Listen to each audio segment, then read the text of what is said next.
دیکھیے یہ جو لفظ ہے جاہدو مشرکینا باموالکم وانفسکم والسنتکم، تو آج ہم اس لفظ کو سمجھنے کی کوشش کرتے ہیں، کیونکہ یہ لفظ کو لے کر نان مسلم کے اندر بہت ساری گمراہیت والے الفاظ، گمراہیت والی سوچ موجود ہے۔ دیکھیے یہ لفظ پہلی بات تو نان مسلم کو نہیں بولا گیا ہے، یہاں پر سمجھنا ہے۔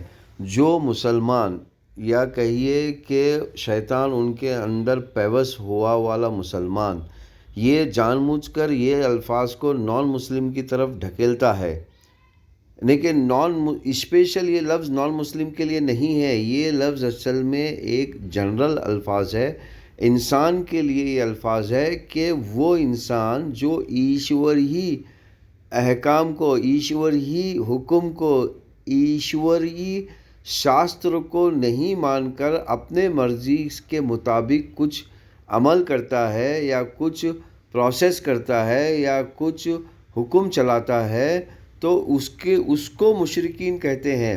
اب وہ انسان مسلمان کے اندر بھی ہو سکتا ہے، وہ مسلمان کے باہر بھی ہو سکتا ہے، کیونکہ دیکھیے شاستر جو بنائے گئے ہیں یہ انسان کے فائدے کے لیے بنائے گئے ہیں۔ شاستر کہتے ہیں قانون کو، تو قانون جو بنایا گیا ہے انسان کے فائدے کے لیے بنایا گیا ہے، لیکن ہو سکتا ہے کہ کچھ انسان قانون کے اندر گھس کر ہی قانون کو توڑنے والے کام کریں گے۔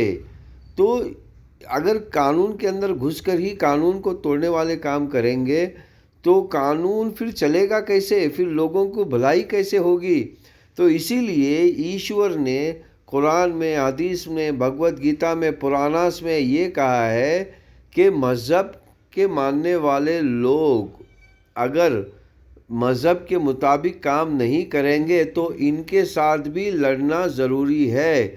تو یہ وہ میننگ ہے کہ جاہدوا المشرکین، کیونکہ یہ ہمیشہ جو ہے یہ ہمیشہ گروپ کی شکل میں ہوتے ہیں، یہ سنگل نہیں ہوتے ہیں، اور ان سے صرف مال سے ہی نہیں لڑا جا سکتا، صرف اپنی جان سے ہی نہیں بلکہ اپنی زبان سے ہی بھی لڑنا ضروری ہے ان سے، کیونکہ یہ پہلے اپنی آئیڈیالوجی پھیلاتے ہیں، بعد میں آپ کے باڈی کو اور آپ کے پیسوں کو لوٹتے ہیں، پہلے اپنی آئیڈیالوجی پھیلاتے ہیں۔ تو زبان سے لڑنا بھی ضروری ہے۔ زبان سے لڑنے کے لیے ہی اللہ تعالیٰ نے آپ کو قرآن مجید دیا ہے، اور یہ بھگوت گیتا، ویدا، پراناس، بائبل دیے ہیں۔